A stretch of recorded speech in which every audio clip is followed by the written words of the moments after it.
नमस्कार. आमच्या यूट्यूब चॅनलमध्ये आपलं सहर्ष स्वागत.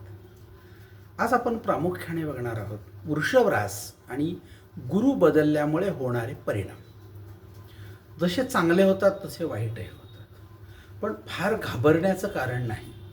म्हणून केवळ आपण ह्या सगळ्या ज्ञानाचा अभ्यास करणार आहोत. गुरु बदलला म्हणजे आता गुरु कुठं आला तर कर्क राशीमध्ये आला. मग आता कर्क राशीत तो आला असेल तर कर्क राशीला पहिला, मिथुन राशीला दुसरा आणि वृषभ राशीला तिसरा. म्हणजे वृषभ राशीला आता तिसरा गुरु आहे. पण तो काय करणार आहे, त्याचे परिणाम काय, तर तो क्लेश देणार आहे असं म्हटलं जातं. क्लेश म्हणजे वाद, भांडणं, डोकेदुखी, विनाकारण आपला काहीही संबंध नसताना आपण एखाद्या गोष्टीत ओढलं जाणं, आपल्यावर एखादा संशय व्यक्त होणं, आपलं नाव कशात तरी गोवलं जाणं, आणि दुसरं असं की आपल्यावरच संशय व्यक्त करून आपल्याला आरोपीच्या पिंजऱ्यात उभं केलं जाणं, ह्या गोष्टी घडू शकतात. त्यामुळं आपण कोणत्याही प्रकारे विचलित व्हायचं नाही. आता हेही केव्हा घडतं, पूर्ण 13 महिने नाही. मुळात आपल्याला असं लक्षात येईल की गुरु 13 महिने एका राशीत राहतो. म्हणजे आता ह्या वृषभ राशीमध्ये हा तिसरा गुरु क्लेश देणारा 13 महिने राहणार आहे.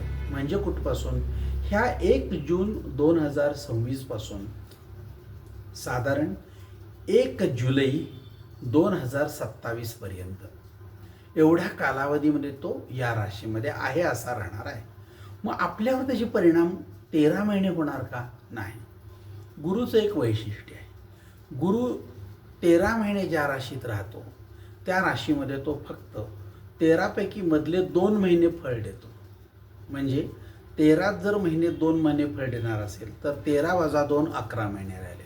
आणि मधले जर सेंटरचे 2 महिने असतील तर 11 महिन्यातले आपण 5.5 महिने पुढे आणि 5.5 महिने मागे लावले तर लक्षात येईल आपल्या की साधारण डिसेंबर महिना, जानेवारी महिना आणि फेब्रुवारी महिना, म्हणजे डिसेंबर 2026 चालू वर्षीचा, पुढच्या वर्षीचा जानेवारी 2027 आणि फेब्रुवारी 2027, ह्या 3 महिन्यामध्ये, मी 2.5च होतात पण 3 महिने, ह्या 3 महिन्यामध्ये आपल्याला हे क्लेश बघायला मिळतात.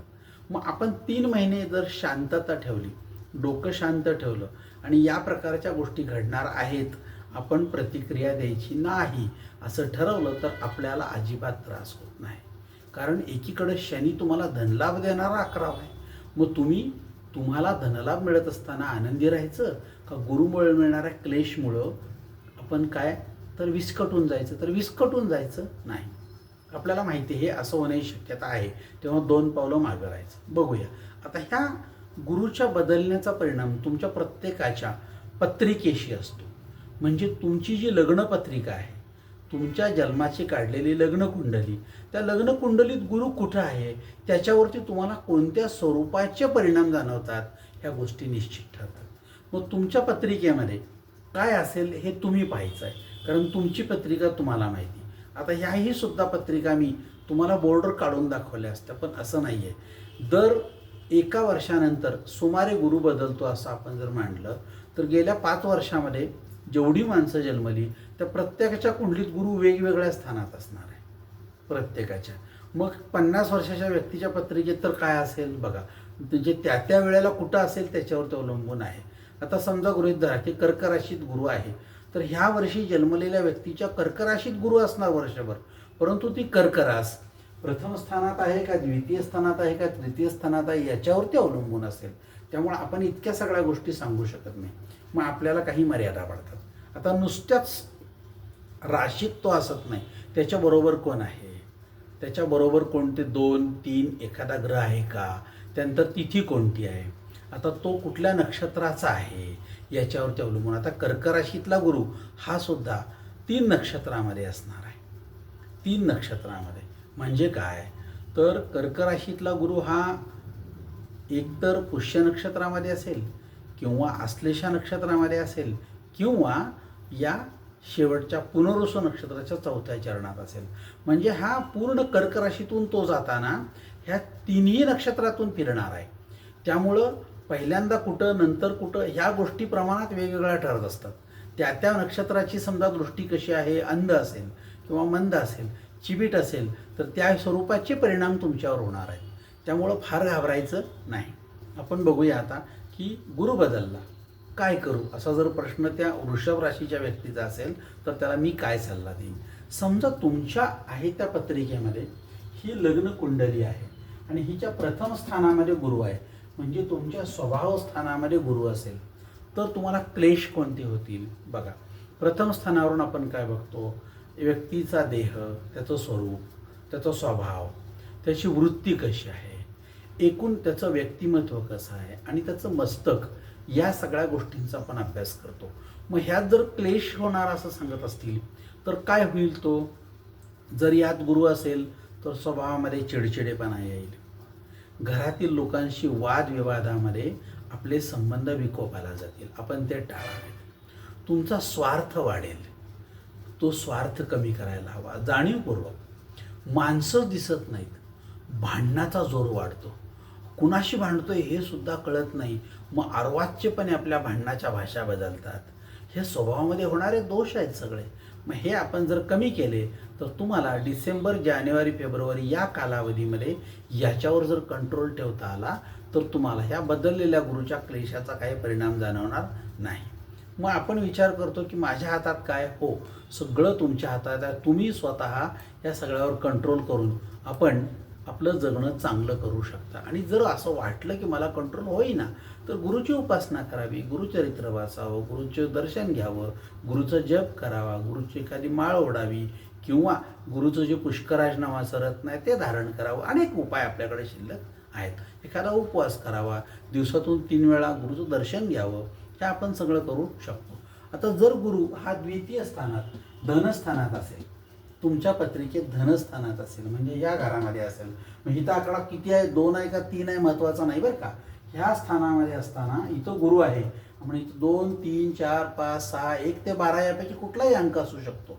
म्हणजे गुरु वृषभ राशीचा, गुरु मिथुन राशीचा, गुरु धनु राशीचा, गुरु कुंभ राशीचा, गुरु मीन राशीचा असू शकतो. त्याची फळं वेगवेगळी असतील, पण आपल्याला गुरु कुठं आहे यावर आपण कॉन्सन्ट्रेशन करणार. आता ह्या द्वितीय स्थानामध्ये असेल तर ते काय आपण त्यात बघतो, सरण व्यक्तीची संपत्ती, धनस्थान कसं आहे, त्याला काही कर्ज आहे का, कुटुंब आणि त्याचं सुख हे धनावरती अवलंबून आहे, पूर्वार्जित धन काही ह्याला मिळालेलं आहे का, ह्याची वाणी कशी आहे, ह्याचे नेत्र कसे आहेत, ह्या गोष्टी त्याच्यावरून बघतो. मग ह्याच्यावर जर क्लेश येणार असेल तर मग काय होणार, बघा यात जर गुरु असेल तर होणार काय, तुमचा पैसा, संपत्ती, घरात येणारं धन यावरून क्लेश होतील, यावरून क्लेश होतील. या आलेला पैसा योग्य का अयोग्य याच्यावरून चर्चा होईल आणि घ्यायचा का नाही याच्यावर चर्चा होतील, मग ह्यातून वाद होतील. त्यानंतर या प्रकरणामुळे हाणामारी ते पोलीस तक्रारी असा प्रवास करत हा क्लेश कोर्ट कचेरीपर्यंत जाऊ शकतो. मिळालेला पैसा कसल्या प्रकारचा आहे यावरून ते कोर्ट कचेरीपर्यंत वाद जाऊ शकतो. यासाठी डोके शांत ठेवा, कारण वृषभेला 11वा शनी धनलाभ सांगतो. मग 11वा शनी हा जर धनलाभ सांगत असेल तर तो कोणत्याही मार्गाने येऊ शकतो. मग हा आलेला पैसा विनाश्रमाचा येणार. उदाहरणार्थ, वडिलांची एखादी प्रॉपर्टी आहे ती विक्री करायचं ठरलंय, होईना, पण नेमकं काय झालं, एक गिराईक आलं आणि ते देऊन टाकले, सगळ्यांनी विकली, तर ते पैसा आला. आता तो आलेला पैसा वाटून घेण्यात भांडणं होणार, वाद होणार, क्लेश होणार. तो घ्यायचा का नाही, तुझ्यामुळंच ते कमी किमतीला गेलं किंवा तुझ्यामुळंच ते चुकीच्या माणसाला गेलं, याच्यावर वाद होणार. मग शेताची विक्री, वडिलोपार्जित घर विक्री, जुनी एखादी गुंतवणूक मुदत संपली असेल तर तिचे पैसे मिळणार. मग पोस्ट ऑफिस किंवा बँक असेल तर यातले पैसे मिळणं, आपण ठेवलेली एखादी पावती किंवा तिची मुदत संपणं, या प्रकारे आपल्याला धनलाभ होऊ शकतो. पण तो धनलाभानं आलेला पैसा तुम्हाला क्लेश देऊ शकतो. मग तुम्हाला त्या क्लेशाला सामोरं जायचं आहे, त्यावेळेला तुम्हाला तुमचं खरं असून देखील क्लेशाला सामोरं जावं लागेल.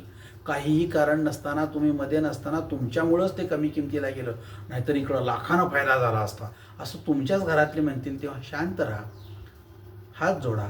कोटीनं झाला असता पण आहे, झालं ना आता, चला असं म्हणा आणि मोकळा व्हा. मी त्यात नव्हतोच, मी अमकत नाही, त्याला म्हणजे काय त्याला आपण म्हणतो, वितंड वाद घालायचा नाही, हे ठरवून जगायचं आहे. चला, तिसरा म्हणजे काय, हा तिसरा गुरु पराक्रम स्थानामध्ये म्हणजे या घरामध्ये आहे. इथं आकडा कोणताही असेल, 3, 4, 5, 10, 11, 12 कुठलाही, पण या घरात जर गुरु असेल तर हे पराक्रमाचं स्थान आहे.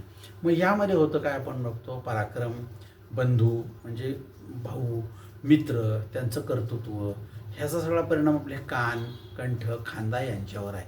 मग ह्यात क्लेश येतं म्हणजे काय, तर आपले हे जे अवयव आहेत कान, खांदा, कंठ, ह्या लोकांना क्लेश म्हणजे दुखणी तयार होतात. किंवा एखादं चांगलं काम करावं म्हणून आपण त्यात सहकार्य करतो, परंतु मग भाऊ असेल, मित्र असेल त्यांच्यासाठी पण त्याचा चुकीचा अर्थ लावला जातो आणि त्यातून वाद निर्माण होतात. मग हे भांडणाचे प्रसंग आले का, तर मदत करायला गेलो आणि अंगलट आलं, मनस्तापाला सामोरं जावं लागतं. आप्त सांभाळून घेतात, लक्षात घ्या, आप्त सांभाळून घेतात, पण मागील येणं देणं, प्रयत्न करून न मिळालेलं येणं हे वसुली होतं आणि आलेल्या पैशामुळे पुन्हा वाद होतात. सदरचे धन योग्य कामाला येणार आणि आनंद देणार हे जरी खरं असलं तरी त्यामुळं कटकटी निर्माण होऊन डोकेदुखी होण्याची शक्यता असते, कारण तिसरा गुरु हा क्लेश देणार आहे. म्हणून साधारणपणे आपण त्यावेळेला शांत राहणे, कुठल्याही प्रकारे प्रतिक्रिया न देणे हा त्यातला एक शहाण्याचा मार्ग असेल. मिळालेले पैसे फक्त घेणे, कारण हा प्रसंग तेवढा झाला ना की पुन्हा हे कोणीही एकमेकासमोर येणार नाहीत. यांना भांडणात इंटरेस्ट आहे ते लोक तुमच्यासमोर सारख्या ह्या गोष्टी जाणवतील. म्हणून विचार करायचा की आपण त्या गोष्टी करायच्या नाहीत. जर चतुर्थ स्थानामध्ये, सुख स्थानामध्ये तुमच्या पत्रिकेमध्ये गुरु असेल तर मग काय होणार, ह्या चतुर्थ स्थानावर आपण काय बघतो, आई, ग्रहसौख्य, मिळालेलं एखादं यश, त्यामुळं मिळालेलं आलेलं सुख, त्यामुळे मिळालेलं मला ऐश्वर्य, एखादी स्थावर मालमत्ता, ह्या सगळ्या गोष्टी. आणि आपण साधारण आपला बॉडीचा विचार करतो तेव्हा आपलं अंतःकरण, छाती, उदर ह्या गोष्टी त्या चतुर्थ स्थानाशी निगडीत आहेत. मग क्लेश म्हणजे काय होतो, तर आपल्याला त्या गोष्टींना, अंतःकरणाला एखादी जखम होणे. जखम म्हणजे काय, इतकं तुम्हाला असं बोललं जातं की तुम्हाला रडायलाच येतं, त्याला म्हणतो आपण अंतःकरणाला जखम झाली. प्रत्यक्षात होत नाही पण ती मनाला होते आणि मग ते शब्द मरेपर्यंत डोक्यातून जात नाहीत. छाती आणि उदर ह्या गोष्टींमध्ये एखादा बारकासा काहीतरी दोष निघतो आणि आपल्याला दवाखाना करावा लागतो. त्यानंतर जर समजा आपण बघितलं तर आर्थिकदृष्ट्या काय प्रकार आहे क्लेश होण्याचा, यात जर गुरु असेल तर घरातील व्यक्तींच्या बरोबरचे संबंध गैरसमजाने बिघडतात, घरातील सौख्य भंग पावते आणि सुखामध्ये एखादा मिठाचा कडा पडेल अशी परिस्थिती निर्माण होते.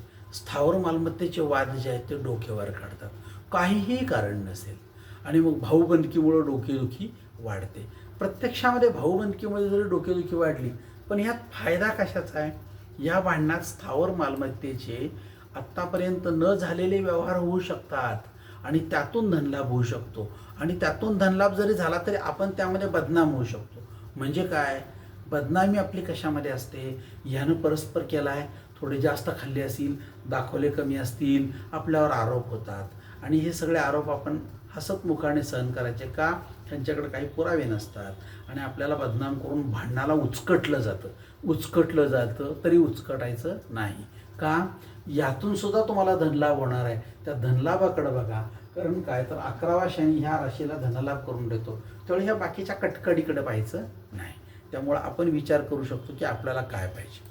त्यानंतर आपण जर बघितलं तर साधारणपणे हे आपलं पंचमस्थान, पंचमस्थानामध्ये शिक्षण, संतती, उपासना, एखादी करमणूक, त्यासाठी आपण घातलेले पैसे, त्यानंतर आपलं हृदय, ह्या गोष्टींचा आपण त्या बाबतीत विचार करतो. विद्या, बुद्धी, मंत्रशास्त्र वगैरे वगैरे. बरं, यात जर गुरु आला असेल तर तो क्लेश म्हणजे शिक्षण घेतानाच, मग तो स्वतःचा मुलगा असेल, स्वतः असेल, घरातली एखादी स्त्री असेल किंवा बहीण असेल, ह्या लोकांना शिक्षण घेताना समजा आपल्याला काही त्रास झाला, ॲडमिशन मिळालं नाही, नको ते विषय मिळाले, पैसे भरताना प्रॉब्लेम आले, नापास झाले, तरीसुद्धा त्याची सगळी जबाबदारी आपल्यावर तुमच्यामुळे झालं अशी परिस्थिती येऊ शकते. एखाद्या व्यक्तीच्या संततीबाबत निर्णय घेताना सुद्धा हे प्रश्न येतात. एखाद्या वेळी उपासना करताना सुद्धा निर्णय घेतो तो वाद करणारा ठरतो. उदाहरणार्थ, उपासना करायची आहे मला, मी अमका करायला अमक्याला जायचं आहे, नाही जायचं. अरे काय करायचं तुम्हाला, परंतु क्लेश उत्पन्न करणार असतील तर आपल्यामध्ये होतो. मग हा क्लेश टाळायचा असेल तर शांत राहणे, न काही बोलणे हा त्यातला चांगला मार्ग ठरेल. म्हणजेच काय, तर ह्या सगळ्यातून सुद्धा तुम्हाला धनलाभ होणार आहे. पण धनलाभ पंचम स्थानापासून होणार आहे म्हणजे काय, ही जी विद्या, बुद्धी, संतती ह्यातून सुद्धा पैसे मिळणार आहेत. आणि मग समजा संतती असेल तर तिच्यासुद्धा 4 पैसे नोकरीचे, कुठं तर लाभाचे मिळणार आहेत आम्हाला, परंतु त्यातून कटकटी होण्याची शक्यता आहे. कटकटीकडे न पाहता मिळणारे पैसे धनलाभाकडे बघायचं आणि शांत राहायचं. डोक्यावर खडा ठेवून, जिभेवर साखर आणि डोक्यावर बर्फाचा खडा ठेवून जगणे हा सगळ्यात मोठा शहाणपणा ठरेल.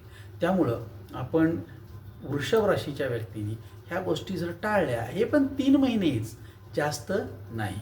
3 महिने म्हणजे काय, साधारणपणे डिसेंबर, जानेवारी, फेब्रुवारी एवढा गेला की पुन्हा काही त्रास होणार नाही. आता हे आपण आलो षष्टम स्थानामध्ये. इथं रोग आणि मानसिक रोग असा शब्द वापरलेला आहे.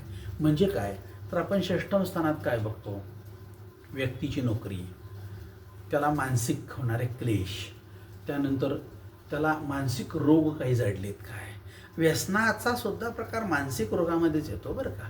त्याची शत्रू, त्यातून एखादी आपल्याकडे आलेली मनोविकृती, ह्या गोष्टी आपण त्यात घेतो. जर यात गुरु असेल तर आता त्याही गुरुचं वैशिष्ट्य आहे बरं का. त्याही गुरुचं वैशिष्ट्य याचं कारण असं की गुरु हा रवी, चंद्र आणि मंगळ यांचा मित्र आहे. म्हणजे रवीची रास सिंह, चंद्राची रास कर्क, मंगळाची रास आपण जर बघितली मेष आणि वृश्चिक या राशीत तो मित्र असेल. पण ह्याच गुरुचं जर शनी आणि राहू ह्यांचं बघितलं तर हे समग्र असतील, काहीच परिणाम होणार नाही. पण हाच गुरु बुध आणि शुक्राची रास, बुधाची रास कोणती, मिथुन आणि कन्या, आणि शुक्राची रास कोणती, वृषभ आणि तूळ. आता ह्या 4 राशीमध्ये असताना तो शत्रू घरात असतो, म्हणजे त्याच्या खाली अंडरलाईन असते. बऱ्याच वेळेला हा गुरु जो आहे तो मकर राशीत आला की नीचेचा असतो.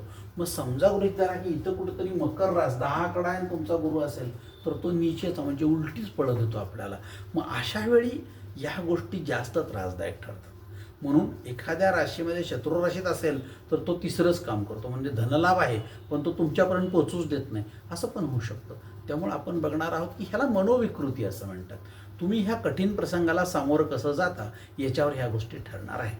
षष्टम स्थानात गुरु असेल तर नोकरीत एखादा नवीन निर्णय राखला जातो, एखाद्याची बदली झाली म्हणून अफवा उठवली जाते, एखाद्यानं पैसे खाल्ले म्हणून त्याला भ्रष्टाचारी ठरवलं जातं, प्रत्यक्षामध्ये एखादी फाईल तुमच्या टेबलवरून कोणीतरी नेली आणि तुम्ही गायब केलेली आहे, पैसे घेण्यासाठी लांब लपवून केलं असा आरोप होतो.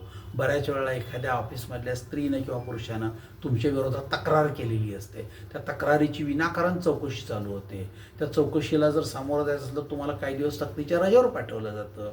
हातून एखादी चुकी होऊ शकते, त्या चुकीचा सुद्धा परिणाम आपल्याला बोलणं खावं लागतं. ह्या सगळ्या गोष्टी त्यामध्ये येतात. मग ह्यात जर गुरु असेल तर ह्या गोष्टींना आपण तोंड द्यायला पाहिजे. सक्तीचा ठरवला तर क्लेशाला कारण होऊ शकतो आपण. म्हणून साधारणपणे आपल्याला ह्यातला क्लेश जो आहे त्याच्याशी सामोरं जाताना शांत डोकं ठेवणे. परंतु धनलाभाचा काय प्रकार आहे, तर इथं तुम्हाला धनलाभ होतो, म्हणजे तुम्ही अपेक्षित नसताना केलेलं सुद्धा एखादं काम तुम्हाला पैसे देऊन जातं. आणि मग आपण म्हणतो की अरे चा कधी काम केलं होतं बघा ना, आत्ता त्याचे पैसे आम्हाला मिळाले. म्हणजे आपण त्या बाजूनं सुखी असू शकतो, पण मानसिकता आपली जी आहे ती क्लेशामुळं काय होते, बिघडते. आणि त्यावेळेला माणूस विस्कटतो असं म्हणतो, आणि विस्कटला की तो व्यसनाधीनतेकडे जातो. बऱ्याच वेळेला ही व्यसनाधीनता व्यक्तीच्या आयुष्याला मारक ठरू शकते.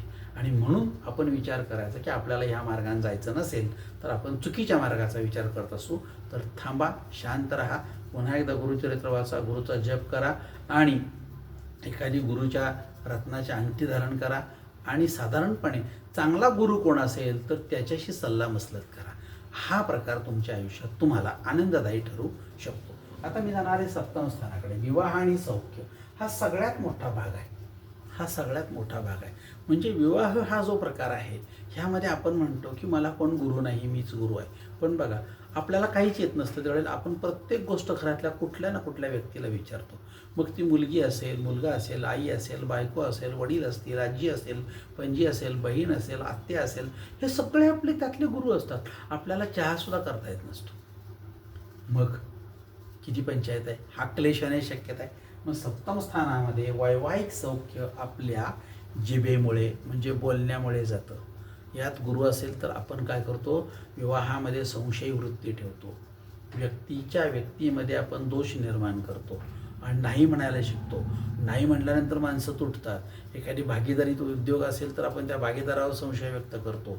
आणि यामुळं होतं कसं, तर मानसिक त्रास जर आपला झाला तर आपली कंबर, मूत्रपिंड, मांड्या हा जो भाग आहे याच्यावर ह्याचा स्थान असल्यामुळं ह्यामध्ये एखादा दोष निर्माण होतो आणि मग आपल्याला क्लेश व्हायला सुरुवात होते. मग शारीरिक क्लेश आणि मानसिक क्लेश असे दोन्ही क्लेश जर आले तर माणूस कोलमडून पडतो.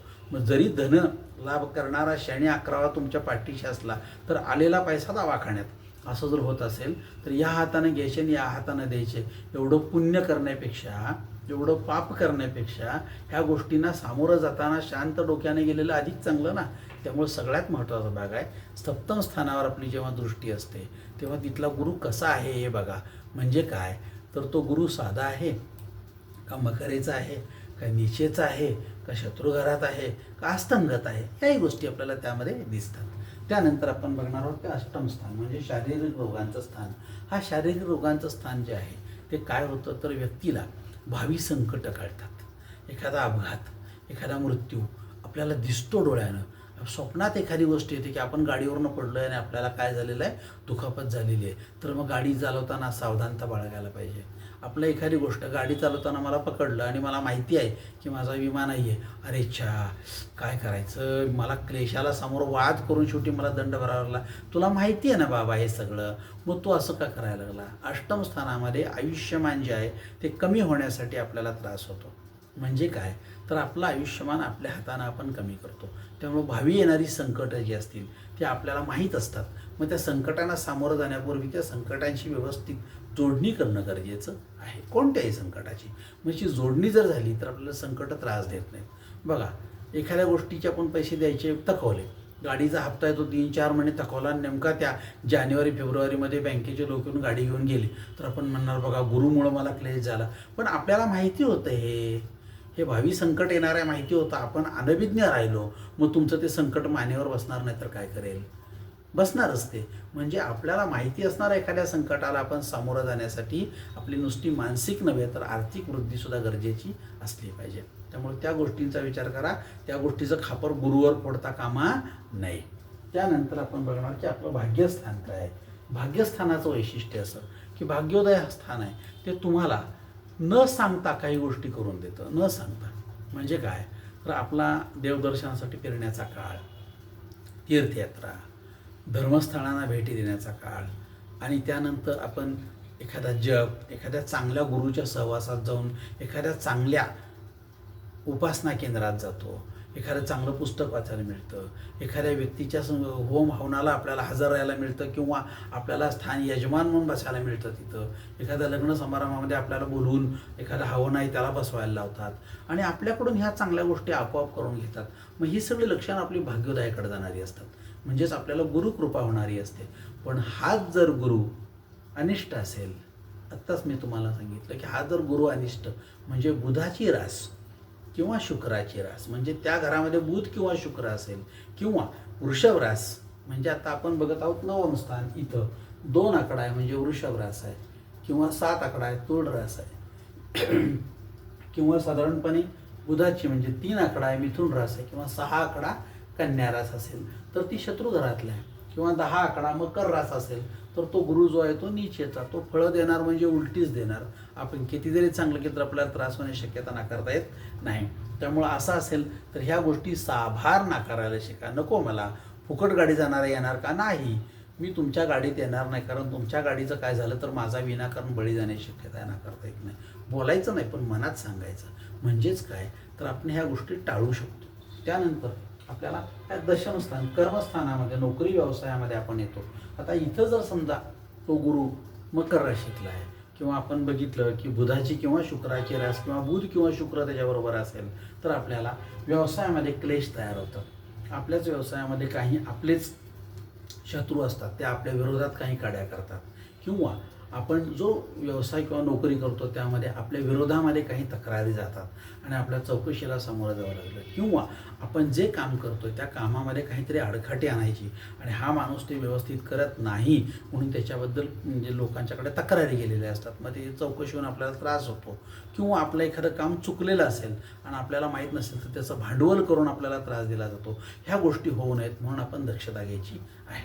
आता ह्याच सगळ्यात पुढे जर आपण गेलो तर साधारणपण तुम्हाला काय करतं तर त्याच्यानंतर लाभस्थानामध्ये जातो, एकादश स्थानामध्ये. आता आपण बघितलं एकादश स्थानामध्ये बुध किंवा शुक्र किंवा बुधाची किंवा शुक्राची रास किंवा मकर रास आली तर आपले सर्व प्रकारचे लाभ अडकून राहतात. खरं तर एका बाजूला धनलाभाला शनी आम्हाला तयार आहे द्यायला, मग आमच्या गुरुमुळं क्लेश असले तर आम्ही ते क्लेश कमी करायला पाहिजे. म्हणजे सर्व प्रकारचे लाभ तुम्हाला मिळणार असतील, तुमचं ऐश्वर्य आणि वैभव यामध्ये जर भर पडणार असेल तर माझ्या बोलण्याने, माझ्या चालण्याने, माझ्या एखाद्या चुकीच्या वर्तनाने आम्हाला त्रास होणार नाही ना. ह्या गोष्टीचा आपण विचार करून शांत राहणे, काही न बोलणे आणि त्या सगळ्या गोष्टी पदरात पडून घेणे हा लाभाचा एक सुंदर प्रकार असू शकतो. आणि शेवटी खर्च म्हणजे व्ययस्थानात जर गुरु आला तर तुम्हाला काहीही कारण नसताना जास्त पैसे भरावे लागतात आणि जास्त पैसे भरून आपण त्या गोष्टी प्राप्त करून घेतो. म्हणजेच काय तर ह्या द्वादश स्थानामध्ये काहीही करत नसताना आपल्याला खर्च करावा लागणे, व्यय म्हणजे कारण नसताना आपल्याला पैसा सोडावा लागणे, म्हणजे ज्या गोष्टीला मला 100 रुपये द्यायचे तीच गोष्ट मला नंतर 500 रुपये देऊन करावी लागते. एकांतवास, आपल्याला एकांत मिळत नाही, आपली व्यसनं वाढतात. काही वेळेला व्यसनं वाढवायसाठी आपल्याला काही माणसं भेटतात आणि त्यांच्यामुळं होतात. पैशाची विनाकारण उधळपट्टी करावी लागते, ही उधळपट्टी आपल्याच लोकांच्यामुळं होते.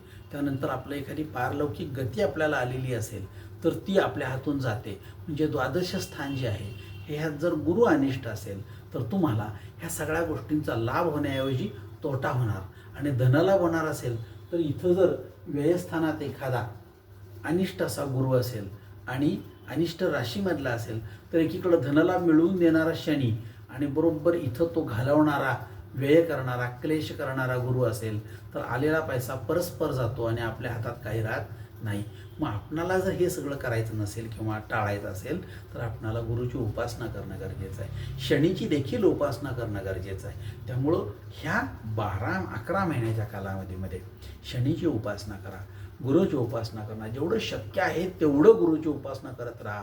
का तुमचं काहीही केलेलं उपासनेचं फळ वाया जाणार नाही, हे तुमच्या राशीमध्ये संचित राहील आणि त्याचा तुम्हाला आत्ता नाही तर उद्या 100% फायदा होईल. त्यामुळं वृषभ राशीच्या लोकांनी फक्त डोळ्यावर ताण न देता, जिभेवर साखर ठेवून, डोक्यावर बर्फ ठेवून ह्या सगळ्या गोष्टी पदरात पडून घ्यावयाच्या आहेत. जर आपण म्हणला की पुन्हा मला की बदलला गुरु आणि काय करू, तर मी तुम्हाला सांगेन जिभेवर साखर ठेवा, डोक्यावर बर्फ ठेवा, शांत राहा, पुढं जाऊ नका, मागं राहा आणि छानपैकी सगळे लाभ मिळवत राहा. नाही राहिले तर मग काय होणार माहिती का, मुंगीहून साखर खाण्याच्या ऐवजी हत्तीहून लाकडं फोडायची अवस्था जर आयुष्यात आली तर त्याच्यासारखं वाईट काम नाही. त्यामुळं गुरु तर तुम्हाला लाकडं फोडायला लावणार असेल तर एवढं सगळं करून, धावपळ करून तुम्ही सगळ्या बदनामीचे धनी होणार असाल किंवा तुम्हाला सगळीकडनं वाईटपणाच मिळणार असेल तर आमच्या हातात नाही. तुमची कर्म जर असेल तुम्ही तसं बघणार, पण तुम्ही अजूनही धर्मशास्त्रीय उपायांचा वापर करून ह्या सगळ्या गोष्टींपासून सुख मिळवायला बांधील आहात. तुमचं सुख हे तुमच्या हातात अवलंबून आहे, तुमच्या मनात अवलंबून आहे. तुम्ही जर मनानं बांधलं की 13 महिने मी हे करणार तर ते तुम्हाला 100% मिळवून देईल. वृषभ राशीच्या लोकांना निश्चितपणे हा काळ चांगला, आनंदाचा, समाधानाचा जावो.